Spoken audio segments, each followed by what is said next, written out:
మనిషి జీవితంలో 2 బలమైన భావాలు. ఒకటి ప్రేమ, మరొకటి కామం. ఇవి 2 ఒకేలా అనిపిస్తాయి. కానీ వాటి గమ్యం, గుణం, ప్రభావం పూర్తిగా వేరు. కామం అంటే ఏమిటి?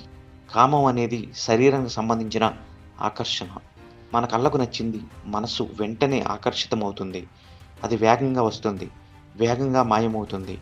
కామం చెబుతుంది నాకు కావాలి. ఇప్పుడే కావాలి. అది స్వార్థం మీద నడుస్తుంది. అది మన అవసరాన్ని ముందుగా పెడుతుంది.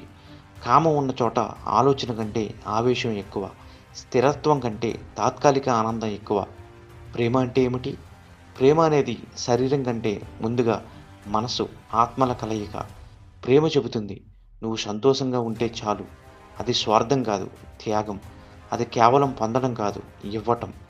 ప్రేమ వేగంగా రాదు, నెమ్మదిగా పెరుగుతుంది. కానీ ఒకసారి గుండెల్లో చోటు చేసుకుంటే జీవితమంతా ఉంటుంది. కామం లేకుండా ప్రేమ ఉండగలదా? కొన్నిసార్లు అవును. కానీ ప్రేమ లేకుండా కామం?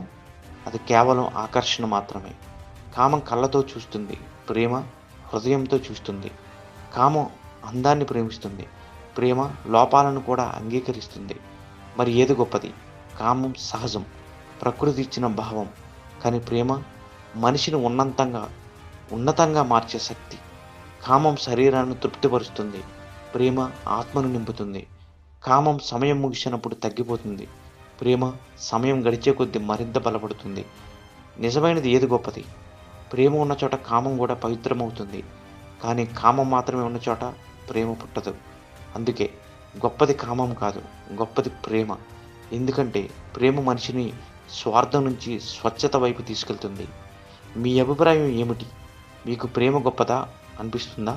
లేక కామమే జీవితం నడిపించే శక్తి అవుతుందా? కామెంట్లో మీ అభిప్రాయాన్ని చెప్పండి. వీడియో నచ్చితే లైక్ అండ్ షేర్ చేయండి.